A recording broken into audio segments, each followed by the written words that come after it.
My name is Alara Hayes, and I am 32 years old. For the last decade, I have worked as a special collections archivist, a keeper of quiet histories, a guardian of paper and ink. My life is a carefully curated exhibit of order and peace.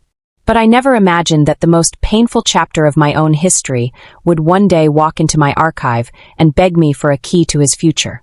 A future he once told me I was not ambitious enough to share. The sweetest revenge, I've learned, isn't a loud, fiery explosion. It's a silence so complete, so professional, that it suffocates the person who never thought to listen to you in the first place. Before I dive into how a handful of forgotten letters managed to dismantle a rising star's entire career, I want to welcome you to my story. Let me know where you're watching from in the comments below. It's always comforting to know how far a story can travel.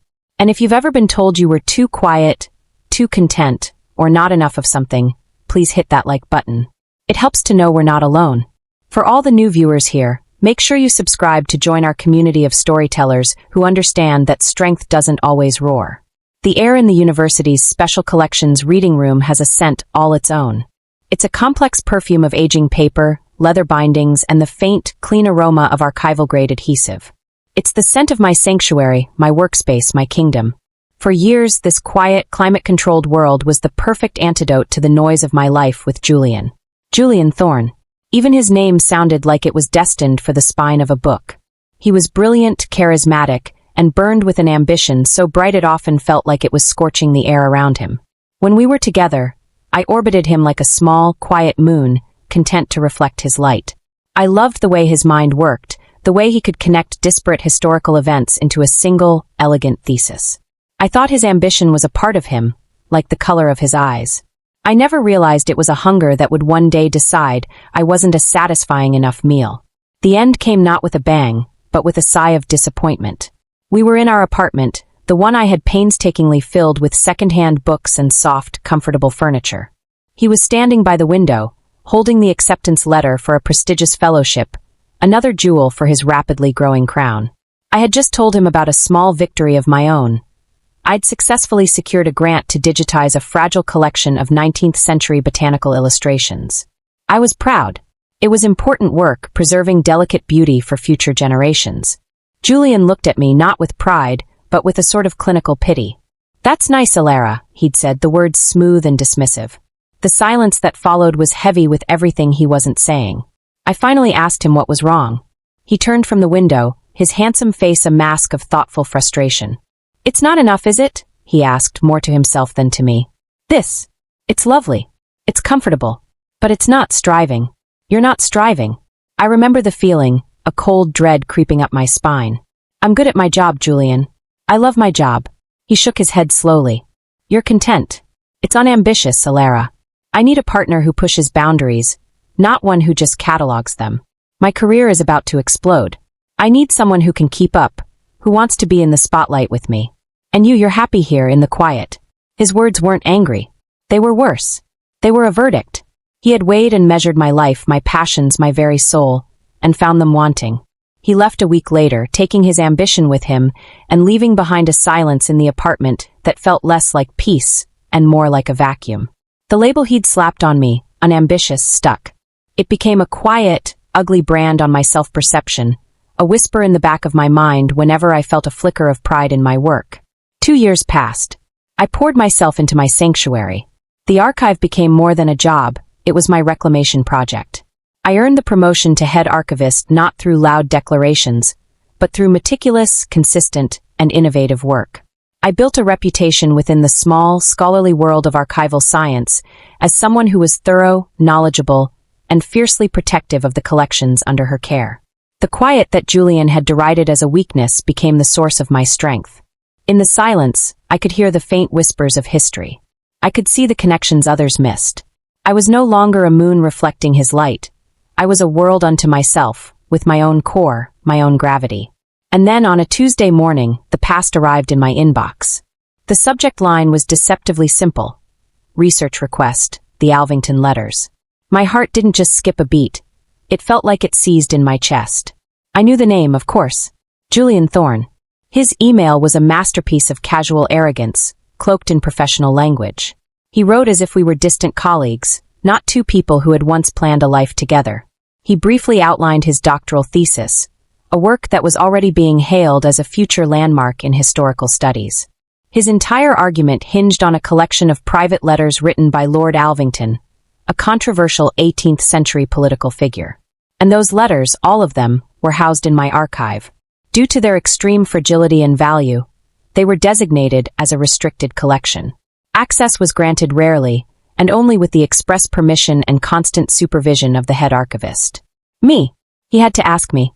The man who had judged my life as too small was now forced to request entry into the very heart of it. A cold, quiet wave washed over me. It was not triumph, not yet. It was something far more complex. It was the turning of a key in a lock I had forgotten existed. The email sat on my screen for a full hour. My fingers hovered over the keyboard, my mind a whirlwind of old hurts and new, unfamiliar power. I could say no. I could cite any number of legitimate archival reasons. Conservation concerns, preservation priorities, scheduling conflicts. It would be a small, petty act of revenge, a closed door to mirror the one he had closed on me. The thought was tempting, a brief, sugary fantasy. But the woman Julian had left 2 years ago was not the woman reading this email. That woman would have agonized, would have felt the old wound tear open. This woman, the head archivist, felt something else, a steely sense of professional obligation. My feelings about Julian Thorne were irrelevant. My duty was to the collection, and to the principle of scholarly access, however galling the applicant. I walked down the hall to the office of Marcus Cole, the university's lead conservator. Marcus was in his late 50s, with kind eyes crinkled by decades of peering at manuscripts through a magnifying glass. He'd been my mentor and had become a fiercely loyal friend.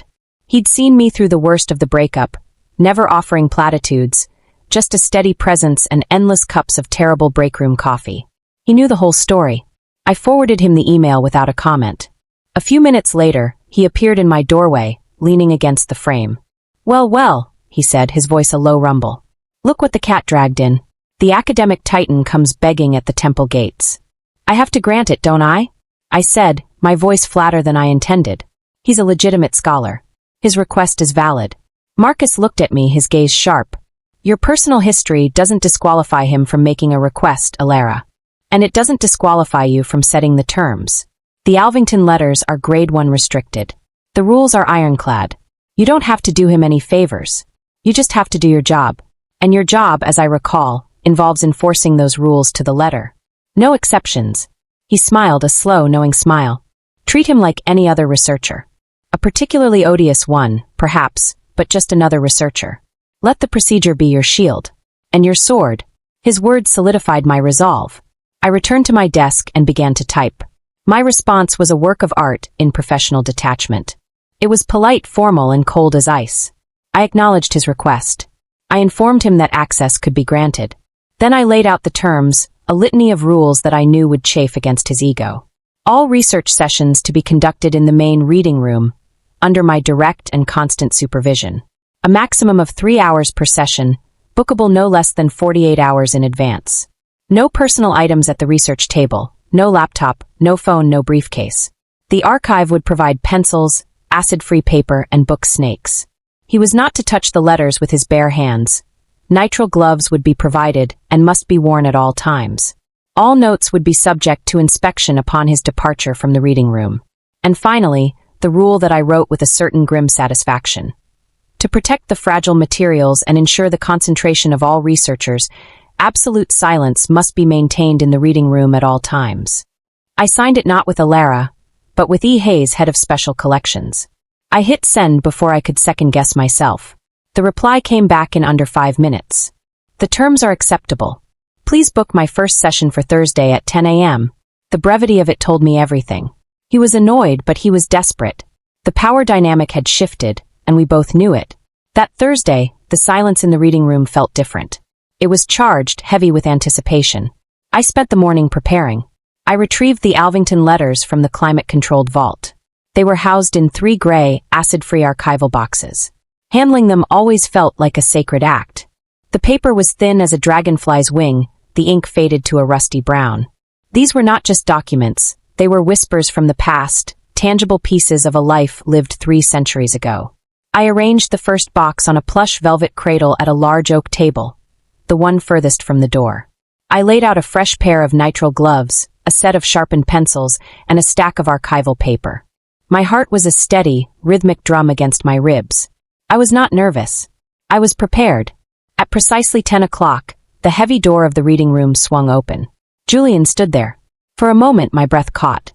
He was still undeniably handsome, but the easy, charismatic confidence had been replaced by a thrumming, anxious energy. There were faint shadows under his eyes. His tailored jacket seemed to hang a little looser on his frame. He saw me sitting at my supervisory desk, about 15 feet from his designated table, and his face tightened. He gave a small, hesitant nod. I did not return it. I simply watched him, my expression neutral. He approached the table, his footsteps echoing in the cavernous silence. "Elara," he began, his voice low. I raised a single finger to my lips, then pointed to the large, brass sign on the wall, "Silence." His mouth snapped shut. A flicker of frustration, then anger, crossed his features before he smoothed it away. I stood up and walked over to the table. Without a word, I gestured to the gloves. He put them on, his movements clumsy, unfamiliar. I opened the first box and, using a pair of wooden tongs, carefully placed the first letter on the velvet cradle. My movements were slow, precise, a silent ballet of procedure. I demonstrated how to use the book snakes to hold the delicate page open without exerting pressure.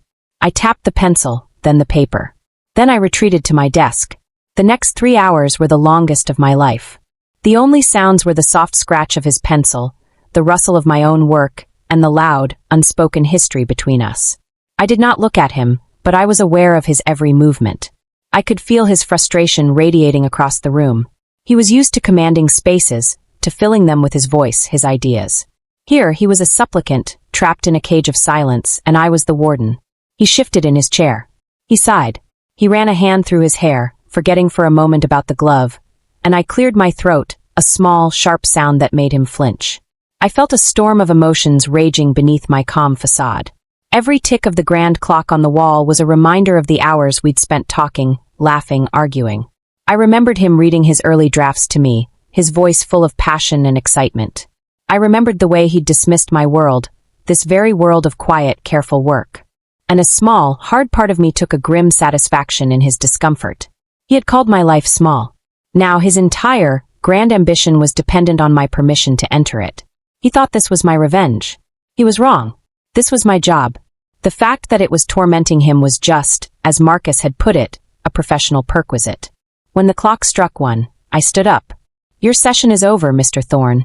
The name felt foreign and correct on my tongue. He looked up, his eyes full of 1,000 things he couldn't say. "I've barely made a start," he whispered, violating the rule. I pointed to the clock, then to the door. I gathered his notes, scanned them with a dispassionate eye, and handed them back. He took off the gloves, his hands shaking slightly. As he walked to the door, he paused and looked back at me. His expression was a mixture of desperation and disbelief. I simply met his gaze, my face a blank mask of professional duty. He turned and left, the heavy door closing behind him with a soft, final thud. The silence he left behind was different. It was clean. It was mine. The sessions settled into a strange, tense rhythm. Every Tuesday and Thursday from 10 until 1, Julian would arrive, and the silent war would commence. He never tried to speak in the reading room again. The memory of my sharp, swift rebuke on that first day was enough. But his frustration was a palpable thing, a third presence in the room. He worked with a frantic, desperate energy, his pencil flying across the paper. I could see the mounting pressure in the clench of his jaw, in the way he would stare at a letter for long minutes, as if trying to force it to yield its secrets. I remained a statue of professional calm, a silent, watchful guardian. My presence was a constant reminder of the rules, of his dependency, of the power he had so casually thrown away. I was no longer Elara, the quiet girlfriend. I was E. Hayes, head of special collections, and in this domain, I was absolute. He tried to circumvent the silence. One afternoon, he waited for me by the bike racks as I was leaving work. The sudden sight of him in the open air, outside the controlled environment of the archive, was jarring. "Elara, please," he said, stepping into my path. "We have to talk." I stopped and looked at him, my hand steady on my bicycle's handlebar. "About what, Mr. Thorne?" "About this," he gestured vaguely back towards the library. "About us. I know you're doing this to punish me, and maybe I deserve it. But my career is on the line. I was a fool, Elara. I was an arrogant, blind fool. I didn't know what I had, The words sounded rehearsed, a speech prepared in the lonely hours after another failed research session. But there was a raw edge of desperation to them that felt genuine. The old Alara would have melted. The old Alara would have seen his pain and wanted to soothe it. But the old Alara was gone, buried under 2 years of hard-won self-respect. My personal life is separate from my professional duties, I said, my voice even and calm. It was the same tone I used to explain archival procedures to a freshman. You are a researcher with approved access to a collection. That is the extent of our relationship. Please confine your communications to email regarding your research appointments. I maneuvered my bike around him and started to pedal away. I didn't look back, but I could feel his eyes on me, burning with a mixture of shock and wounded pride. He was used to winning, to persuading, to getting his way. He was discovering that my silence was a fortress he could not breach. The university, for all its grandeur, was a small town. Whispers began to circulate. Julian, never one to suffer in silence outside the archive, had apparently been complaining to his colleagues. The story, when it filtered back to me through a friend in the history department, was that his vindictive ex-girlfriend was stonewalling his research, making his life a living hell with her petty rules. Some pitied him. Others, who knew my reputation for fairness and professionalism, were skeptical. Alara Hayes doesn't have a petty bone in her body, my friend had apparently told a gossip. If she's holding his feet to the fire, it's because the fire safety code requires it. Marcus remained my steadfast ally. He would often appear at my desk after Julian's sessions, a mug of tea in his hand. How did our tortured genius fare today? He'd ask, a twinkle in his eye. He seems to find the principles of manuscript handling a significant intellectual challenge. I'd reply, and a small, genuine smile would touch my lips. The work itself became my focus. I was spending more time with the Alvington collection than ever before, familiarizing myself with every folio, every faded sentence. My professional pride demanded it. If I was to supervise its use, I needed to be its foremost expert. It was during one of these late-night sessions, long after Julian had gone, that I found it. I was performing a routine condition report on a set of letters that were in particularly poor shape, the paper brittle and flaking at the edges. One letter felt slightly thicker than the others. The seal had been broken, but the pages were still held together by a thin, silken ribbon, the kind ladies used for embroidery. It was unusual. Most political correspondences were sealed with wax and bound with rougher twine. On a hunch, I took the letter to the conservation lab. Under the high-powered microscope, I saw what no one had seen for nearly 300 years. Tucked within the fibers of the paper, almost invisible to the naked eye, were tiny pinprick notations. Not words, but symbols. A simple code. My heart began to beat faster. This was not part of the known record. I spent the next 2 nights cross-referencing the symbols with other documents from the period, codebooks, even ladies' journals.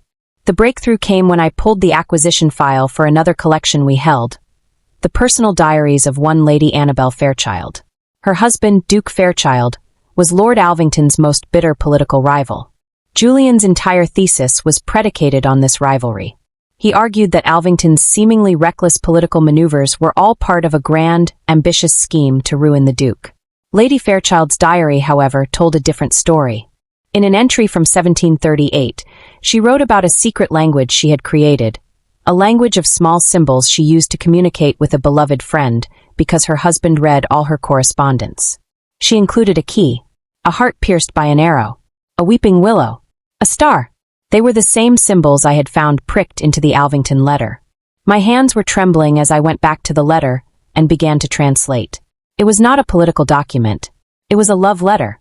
A desperate, heartbreaking love letter from Lord Alvington to Lady Annabel Fairchild, his rival's wife.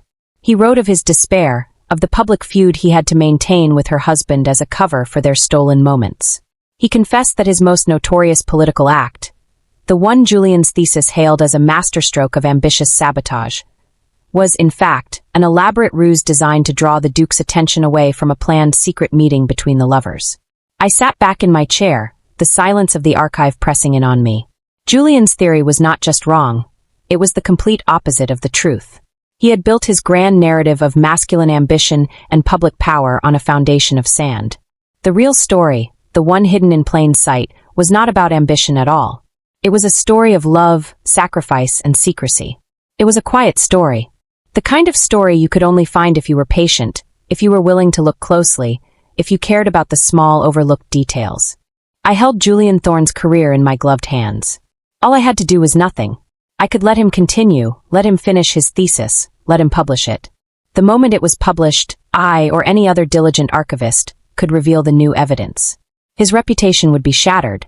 He would be a laughingstock, the brilliant academic undone by a fatal flaw in his research, a flaw he was too arrogant to even consider. The man who called me unambitious would be professionally executed by his own ambition. The irony was so sharp it was almost painful. It was the perfect silent revenge. For a long moment I let myself savor it. I pictured his face, the slow dawning of horror and humiliation. It was a dark, satisfying thought. But then I looked at the letter on my desk. I looked at the delicate symbols that told a story of hidden love. My duty, my real duty, was not to my own wounded pride. It was to them. To Lord Alvington and Lady Annabel. To the truth. The job of an archivist is to preserve the record, to make it accessible, to ensure that history is told as accurately as possible. My personal feelings had no place in that equation. The choice was clear. It was not the easy choice, but as Marcus had said, it was the right one. I began to write my report, a formal addendum to the Alvington Collection's finding aid, detailing the discovery of the coded annotations and their meaning.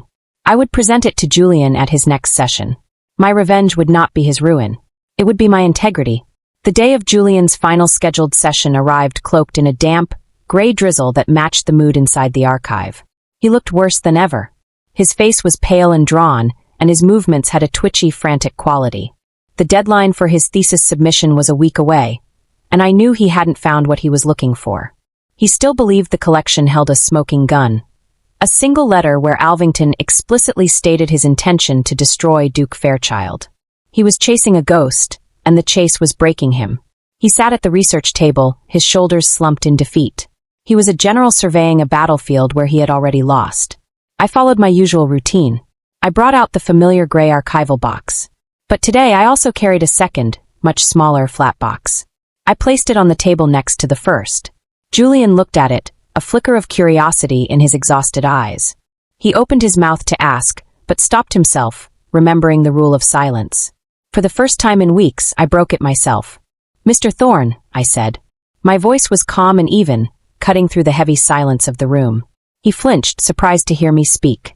"During routine conservation work on the Alvington collection, I discovered additional materials you have not yet consulted." His head snapped up.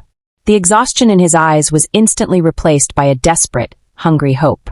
"What is it?" he asked, his voice a hoarse whisper. "Did you find it? The letter about the trade bill? The one where he talks about ruining Fairchild?" I didn't answer his question directly. Instead, I opened the small box. Inside, nestled on a bed of blue velvet, were not letters, but my own work. There were high-resolution, magnified photographs of the pinprick annotations. There was a transcription of Lady Annabel Fairchild's diary entry explaining her secret code. And there was my report, a neatly typed 5-page document detailing the translation of the coded message and its implications. I laid each item out on the table with the same methodical care I used for the 18th century manuscripts. "My findings indicate that your thesis," I began, my voice retaining its professional, dispassionate tone, "is based on a fundamentally incorrect premise. The Alvington-Fairchild feud, while publicly vitriolic, appears to have been a deliberate front." I paused, letting the words sink in. Julian was staring at the photographs, his brow furrowed in confusion. The primary motivation for Lord Alvington's political strategies during the period in question was not, as you've argued, political ambition. It was a clandestine relationship with his rival's wife, Lady Annabel Fairchild. I walked him through the evidence, piece by piece. I pointed to the diary entry, then to the matching symbols on the photograph of the letter. I explained how the notorious trade bill incident was not an act of sabotage, but a complex diversion to facilitate a secret meeting. My explanation was calm, factual, and utterly devastating. I was an archivist presenting a finding, nothing more. Julian read my report. He picked up the photograph of the coded letter, his gloved hands trembling. He looked back at my notes, then at the diary entry. The blood drained from his face. The hope in his eyes curdled into disbelief, then into a dawning, sickening horror. It was the face of a man watching his life's work, the entire edifice of his intellectual identity, crumble into dust before his very eyes. The silence in the room stretched, taut and agonizing. He finally looked up at me, his eyes wide and wild. The professional mask he'd been wearing was gone, shattered. "You did this," he hissed, his voice cracking. "You did this to ruin me. You've been sitting on this for weeks, haven't you? Watching me. Letting me dig my own grave. This is your revenge." I looked back at him, and for the first time since he'd re-entered my life, I let him see past the archivist. I let him see the woman he had dismissed. But there was no anger in my eyes, no triumph. There was only a calm, unshakable certainty. "No, Julian," I said, my voice quiet but firm. "You're confusing professional duty with personal grievance. That's a mistake you've always made." I held his gaze. "I discovered this 2 days ago. I documented it, as is my job. I am presenting it to you now, as any researcher with an interest in this collection is entitled to see the most current findings. The integrity of the historical record is my only concern. What you do with this information is yours." I let a small, sad smile touch my lips. It seems the real story isn't about ambition after all. It's about the quiet things. The things you have to be patient enough to look for. The double meaning hit him with the force of a physical blow. He didn't have the energy to be angry anymore. The fight went out of him, leaving a hollowed-out shell. He slumped in his chair, his head in his hands, a low, guttural sound of despair escaping his lips. He was completely and utterly defeated. Not by my anger, not by my vengeance, but by my competence. He, the rising star, the man of action and ambition, had been undone by the quiet, meticulous work of the woman he had deemed insignificant. The silence returned to the room, but this time it was the silence of absolute surrender. His surrender. Julian left the reading room like a ghost, leaving my report and the photographs spread across the table like the wreckage of a shipwreck. He didn't look at me as he went. The heavy oak door swung shut behind him, and I was alone. The adrenaline that had sustained me began to recede, leaving a profound and bone-deep weariness in its wake. I carefully gathered my findings, placed them back in the small box, and then began the task of packing away the Alvington letters. Each movement was deliberate, a way of restoring order to a world that had been thrown into chaos. When everything was secure, I sat down at the large oak table, the one where Julian's career had just been dismantled, and finally let myself breathe. The emotional toll of the morning washed over me, a silent, powerful wave. I didn't cry. I just sat, enveloped by the quiet, feeling the weight of the last few weeks, the last 2 years. A few minutes later, Marcus appeared in the doorway. He didn't speak, just came in and sat in the chair opposite me. He looked at the empty space on the table, then at my face. He didn't need to ask what had happened. He reached across the table and placed his hand gently on my forearm. "You did the right thing, Alara," he said softly. "Not the easy thing. The right thing." His words were a balm. He wasn't congratulating me on a victory over Julian. He was validating my choice to prioritize my professional integrity over a personal vendetta. He understood the distinction, even if Julian never could. News in the academic world travels with astonishing speed. Within a week, the rumor mill was churning. Julian Thorne had officially requested an indefinite extension for his doctoral submission, citing the discovery of new, paradigm-shifting evidence. It was a weak euphemism for a catastrophic failure.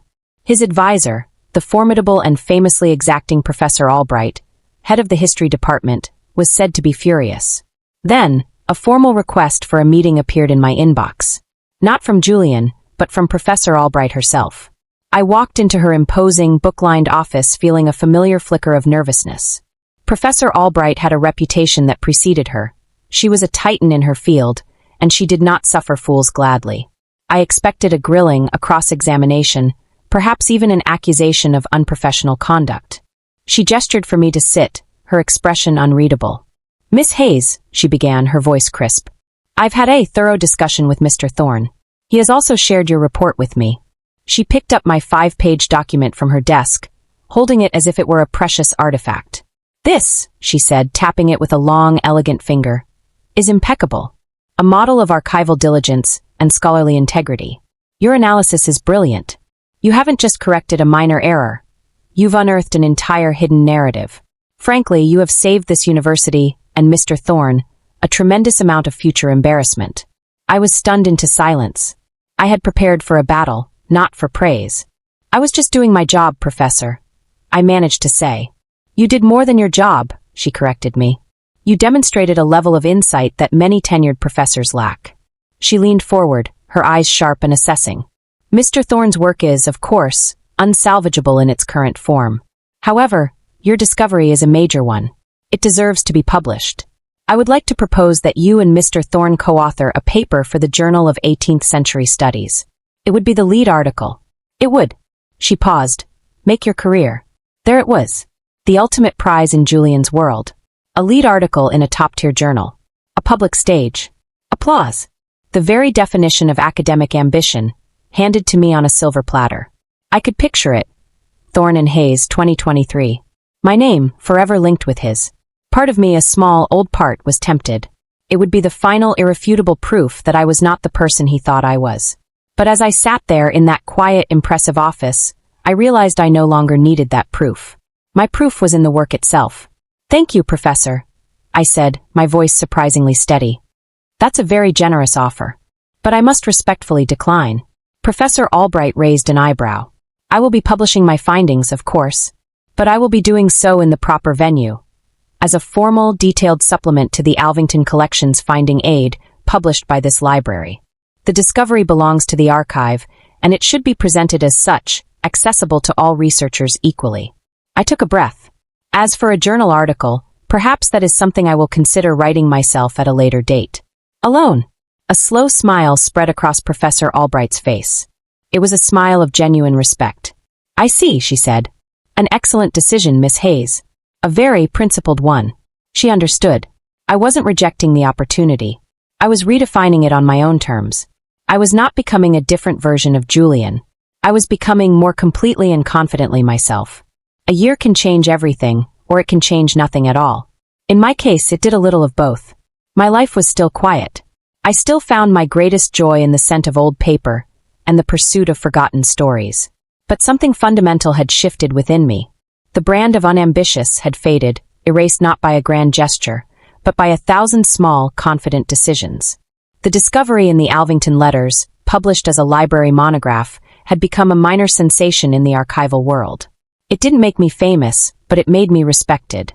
It led to invitations to speak at small, specialized conferences, which I accepted, and a new role heading up a major digitization project for the university's most fragile collections.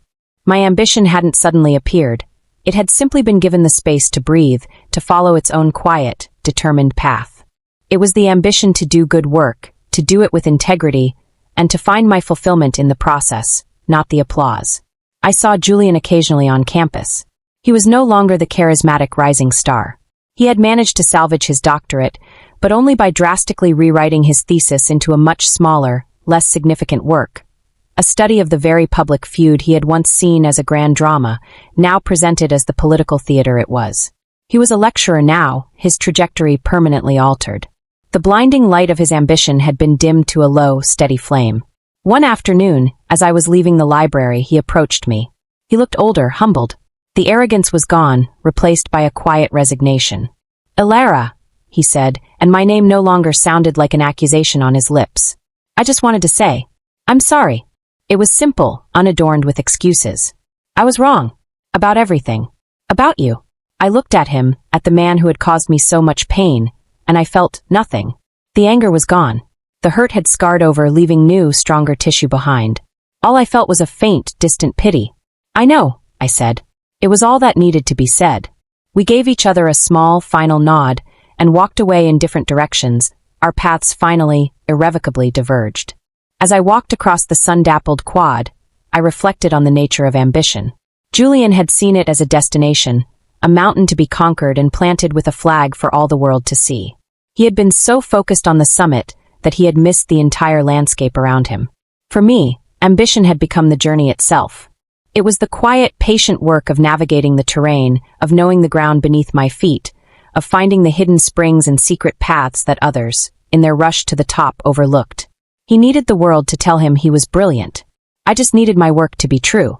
My victory wasn't that I had humbled him. It was that I had finally, completely, stopped letting his definition of success define me. The quiet he had once scorned had become my fortress, my workshop, and my sanctuary. And in its peaceful, orderly silence, I had found everything I ever needed. Thank you for listening to my story. It's a reminder, I think, that our worth isn't determined by the volume of other people's praise, but by the quiet integrity of our own work and our own heart.